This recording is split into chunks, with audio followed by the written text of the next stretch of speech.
Assalamualaikum warahmatullahi wabarakatuh. Kami dari kelompok 7 akan membahas tentang uji chi-square dengan menggunakan SPSS. Langkah-langkah dan aplikasi melakukan uji chi-square pada tabel 2x2. Yang pertama, pastinya kita harus mendefinisikan terlebih dahulu variabel pada halaman variabel view. Di sini terdapat dua variabel. Yang pertama yaitu ada variabel status kerja ibu dan yang kedua ada variabel status menyusui ibu. Pada variabel status kerja ibu terdapat dua kategori yaitu 0 sama dengan kerja dan 1 sama dengan tidak kerja.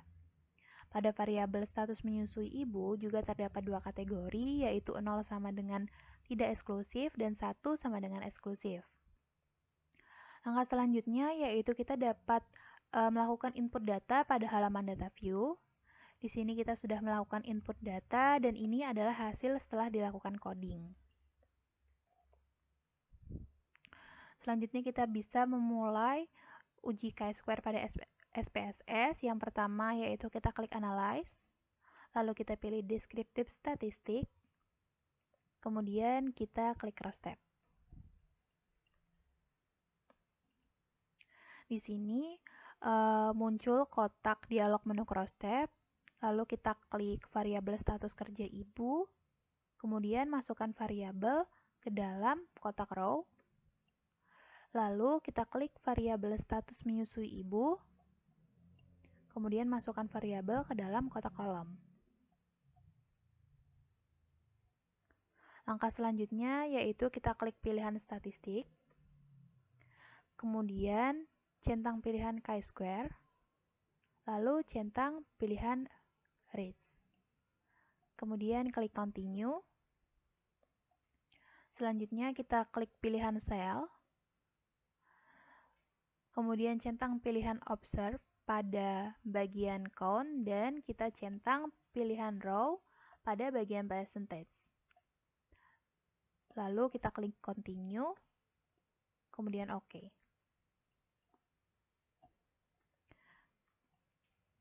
Maka di sini akan didapatkan hasil output SPSS yang berisi tabel cash processing summary, kemudian tabel status kerja ibu dan status menyusui ibu cross tabulation, kemudian ada tabel chi-square test, dan yang terakhir ada tabel risk estimate. Dalam output uji chi-square tabel 2x2, terdapat yang pertama, output cash processing summary. Nah, di sini output ini menjelaskan tentang ringkasan kasus atau data. Untuk data status kerja ibu dan status menyusui ibu yang valid berjumlah 50. Dan tidak ada data yang hilang atau missing dengan persentase 100%. Selanjutnya, ada output status kerja ibu dan status menyusui ibu cross tabulation. Nah, dalam output ini menjelaskan tentang tabulasi silang antara status kerja ibu dan status menyusui ibu. Dapat dilihat bahwa ibu yang bekerja dan tidak menyusui secara eksklusif sebanyak 17 orang atau 68%, sedangkan yang menyusui secara eksklusif berjumlah 8 orang atau 32%. Kemudian untuk ibu yang tidak bekerja dan tidak menyusui secara eksklusif berjumlah 7 orang atau 28%, dan yang menyusui secara eksklusif sebesar 8 orang atau 72%.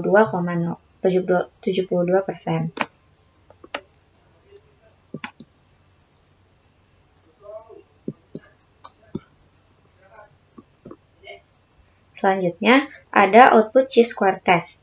Di sini terdapat beberapa jenis uji, yakni Pearson chi-square, continuity correction, likelihood ratio, Fisher exact test, dan linear by linear association. Namun yang kita pakai hanyalah continuity correction, karena tabelnya 2x2 dan tidak ditemukan nilai E kurang dari 5. Untuk mengetahui adanya nilai E kurang dari 5 dapat dilihat pada footnote di bawah kotak chi-square. Nih. Dan tertulis di atas nilainya 0 sel atau 0%. Berarti pada tabel silang di atas tidak ditemukan nilai E kurang dari 5. Nah, cara untuk menguji hubungan antara variabel chi-square ada dua, yaitu dengan membandingkan nilai chi-square hitung dengan tabel chi-square, dan yang kedua dengan membandingkan p-value dengan alpha. nih, ada dua cara untuk menguji hubungan antara variabel chi-square, yaitu membandingkan nilai chi-square hitung dengan tabel chi-square dan membandingkan p-value dengan alpha. Nah, di sini karena kita menggunakan SPSS, maka kita akan memilih metode yang kedua, yaitu membandingkan p-value dengan alpha. Cara untuk menguji hubungan antara variabel pada chi-square yang kita pakai kali ini adalah membandingkan p-value dengan alpha. Caranya, yang pertama kita rumuskan hipotesis. H0 berarti tidak ada hubungan antara status kerja ibu dengan status menyusui ibu.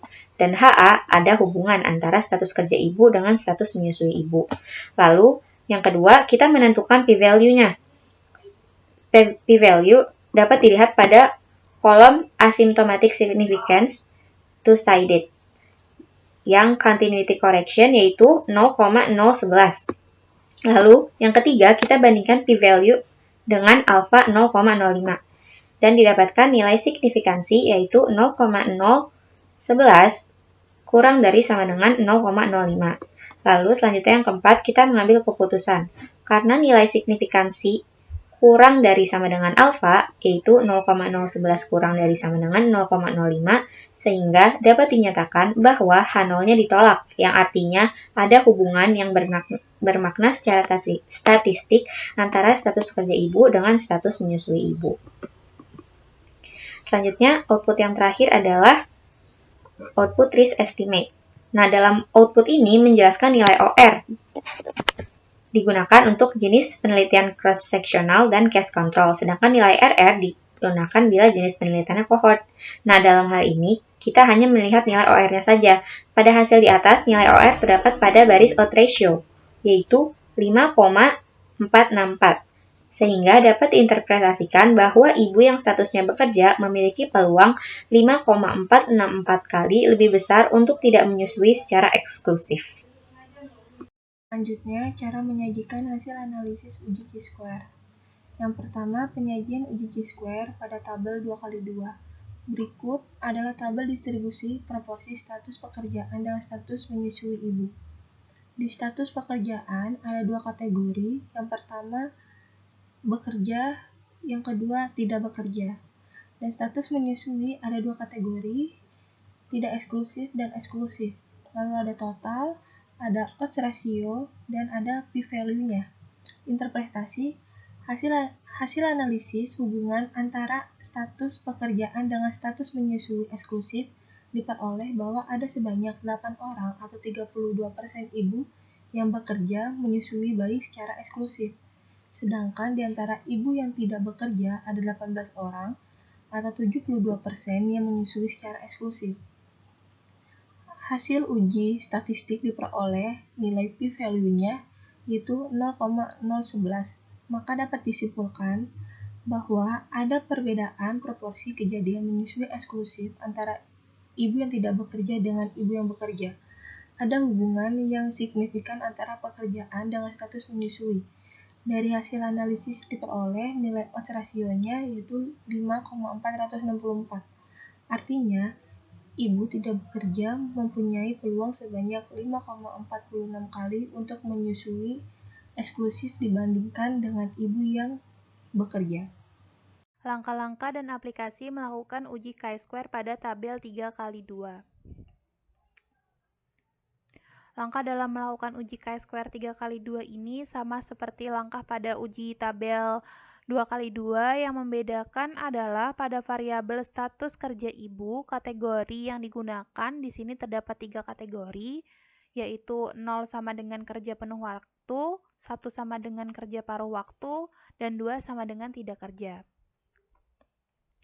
Lalu pada data view sudah dilakukan input data, dan ini adalah hasil setelah dilakukan coding.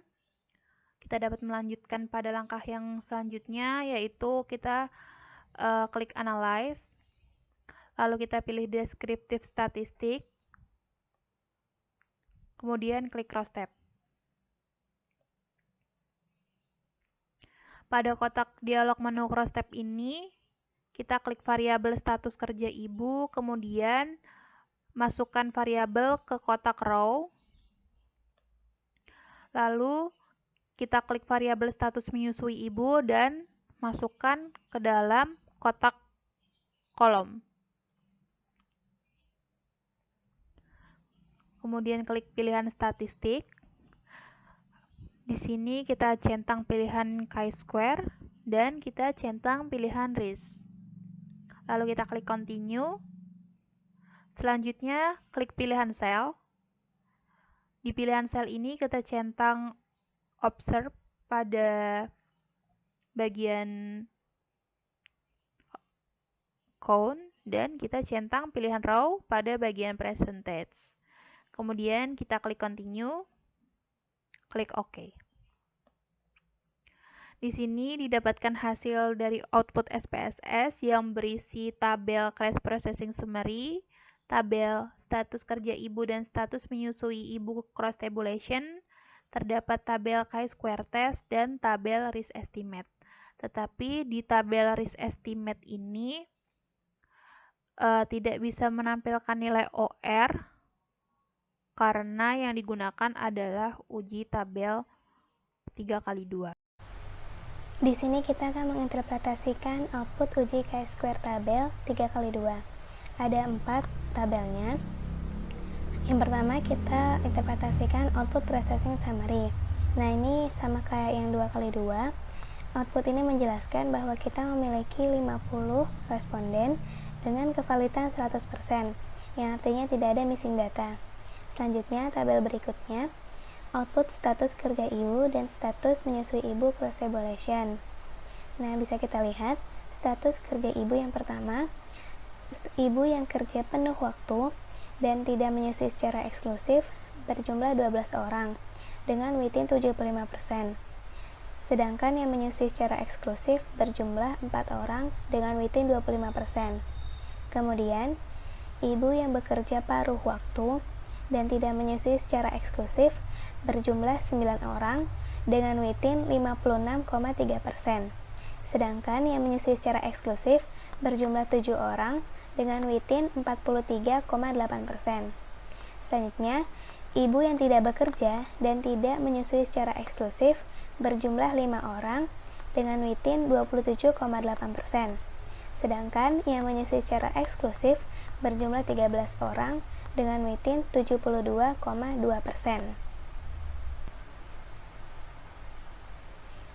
Selanjutnya, output yang ketiga, output chi-square test. Nah, dalam output ini terdapat beberapa jenis uji, yakni persen chi-square dan lain-lain, bisa dilihat pada tabel sebelah kiri. Namun, yang kita pakai hanyalah bagian persen chi-square-nya saja, karena ini adalah tabel 3x2. Cara mengujinya sama seperti yang 2x2, karena kita menggunakan aplikasi SPSS, maka kita menggunakan metode yang kedua, yaitu membandingkan p-value atau nilai signifikansi dengan alfa. Nah, berikut ini cara-caranya. Yang pertama, merumuskan hipotesis HO dan HA. HO, tidak ada hubungan antara status kerja ibu dengan status menyusui ibu. HA, ada hubungan antara status kerja ibu dengan status menyusui ibu. Yang kedua, menentukan nilai p-value atau signifikansi. Bisa dilihat pada tabel sebelah kanan, bagian persen chi-square, nilai signifikansinya adalah 0,021. Selanjutnya, kita bandingkan p-value dengan alfa yang 0,05.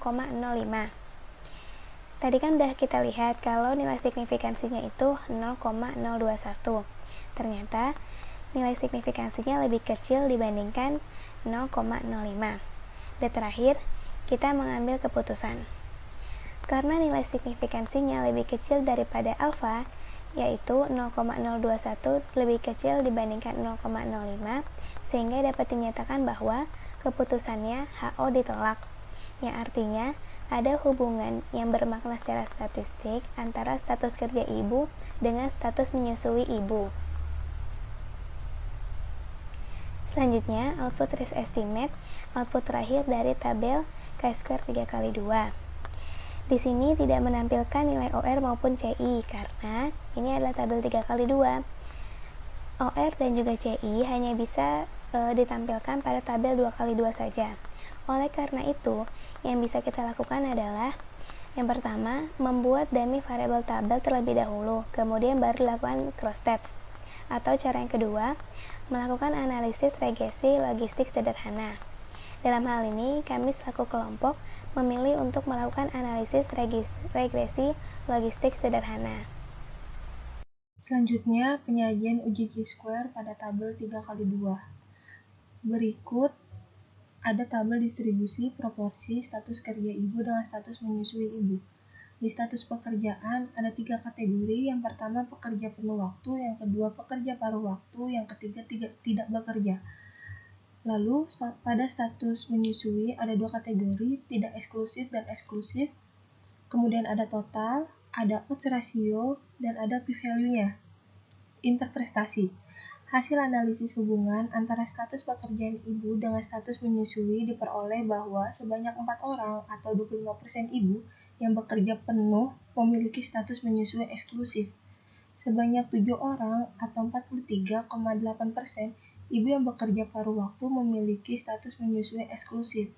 Dan sebanyak 13 orang atau 72,2% ibu yang tidak bekerja memiliki status menyusui eksklusif.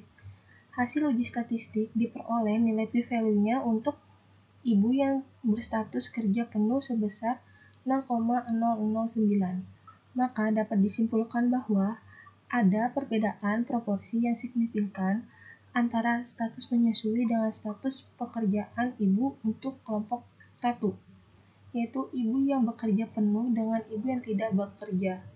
Sedangkan nilai p-value untuk ibu yang berstatus kerja paruh waktu sebesar 0,098. Maka dapat disimpulkan kembali bahwa tidak ada perbedaan proporsi antara status menyusui dengan status pekerjaan ibu untuk kelompok 2, yaitu ibu yang bekerja paruh waktu dengan ibu yang tidak bekerja. Kemudian, setelah melakukan analisis regresi logistik, apabila di salah satu kelompok ditemukan tidak ada perbedaan atau p-value lebih dari atau besar dari nilai alfa. Jadi nilai alfanya ini sebesar 0,05, dan di kelompok lain jika ada perbedaan atau p-value-nya kurang dari atau kecil dari nilai alfa, maka tetap disimpulkan bahwa ada perbedaan proporsi pada uji Chi-square ini. Selanjutnya masih sama, ini tabel 3x2 uji Chi-square. Jadi tabel distribusi proporsi status kerja ibu dengan status menyusui ibu. Dari hasil analisis yang diperoleh, pada ibu yang berstatus pekerja penuh waktu memiliki nilai odds ratio-nya sebesar 0,128. Artinya, ibu yang memiliki status pekerja penuh waktu mempunyai peluang sebanyak 0,128 kali untuk menyusui secara eksklusif. Karena tidak ada perbedaan pada kelompok 2, maka peluang keduanya, yaitu status pekerjaan tidak bekerja dan paruh waktu untuk menyusui eksklusif adalah sama. Jadi penjelasannya secara rinci yaitu ada 2 indikator. Indikator pertama itu status pekerjaan penuh waktu mempunyai p-value-nya itu 0,09. Lalu kita bandingkan dengan nilai alfanya. Nilai alfanya itu sebesar 0,05. Maka 0,009 ini lebih kecil dari nilai alfa, maka H0-nya itu ditolak dan ada perbedaan antara status menyusui dengan status pekerjaan ibu. Kelompok 1. Jadi kelompok satunya ini pekerja penuh waktu dan tidak bekerja. Lalu untuk indikator yang kedua ini, status pekerja paruh waktu itu mempunyai p-value-nya itu sebesar 0,098. Lalu dibandingkan juga dengan nilai alfanya sebesar 0,05, maka kan nilai p-value-nya lebih besar daripada nilai alfanya. Jadi H0-nya itu gagal ditolak dan tidak ada perbedaan antara status menyusui dengan pekerjaan pada kelompok 2. Jadi kelompok 2-nya ini ada pekerja paruh waktu dan tidak bekerja. Karena nilai OR pada hasil output SPSS tabel risk estimate uji chi-square 3x2 tidak bisa ditampilkan, maka salah satu caranya untuk bisa mendapatkan nilai OR dan CI yaitu dengan melakukan analisis regresi logistik sederhana. Langkah-langkah pada analisis regresi logistik sederhana yaitu kita klik Analyze, kemudian pilih Regression, lalu klik binary logistik. Langkah selanjutnya yaitu masukkan variabel status menyusui ibu ke kotak dependen dan masukkan variabel status kerja ibu ke kotak covariat. Lalu kita klik categorical. Kemudian di sini masukkan variabel status kerja ibu ke kotak categorical covariat. Lalu pastikan bahwa reference kategorinya ini adalah LAS. Di sini artinya kelompok pembanding yang digunakan adalah kode tertinggi. Kode tertingginya itu adalah 2 yang merupakan tidak bekerja. Kemudian kita klik continue. Selanjutnya kita klik option. Di option ini kita pilih centang pada CI. Di sini CI-nya 95%. Kemudian kita klik continue dan kita klik OK. Nah, ini ada hasil output dari analisis regresi logistik sederhana, tapi hasil output yang akan kita gunakan yaitu kita ambil bagian paling akhir saja dengan alasan karena tabel variabel in the equation ini berkaitan dengan perbandingan status menyusui ibu pada status kerja ibu. Selanjutnya, kita menginterpretasi output yang terakhir, yaitu output regresi logistik sederhana. Sebenarnya tabelnya banyak banget, cuma kita pakai yang terakhir aja, yaitu variable in the equation tabel. Dalam output ini, kita bisa lihat nilai signifikansinya atau p-value dan nilai OR atau XB. Dapat disimpulkan bahwa status ibu bekerja paruh waktu atau status kerja ibu 1 memiliki kecenderungan untuk menyusui secara eksklusif sebesar 0,128 kali lebih besar dibandingkan dengan ibu yang bekerja penuh waktu, dengan p-value 0,009 yang lebih kecil dibandingkan alfa, yakni 0,05. Namun, pada status ibu tidak bekerja atau status kerja ibu 2 tidak menunjukkan hubungan yang signifikan karena nilai p-value-nya 0,098, di mana 0,098 lebih besar dibandingkan 0,05. Bisa dilihat pada tabel di atas.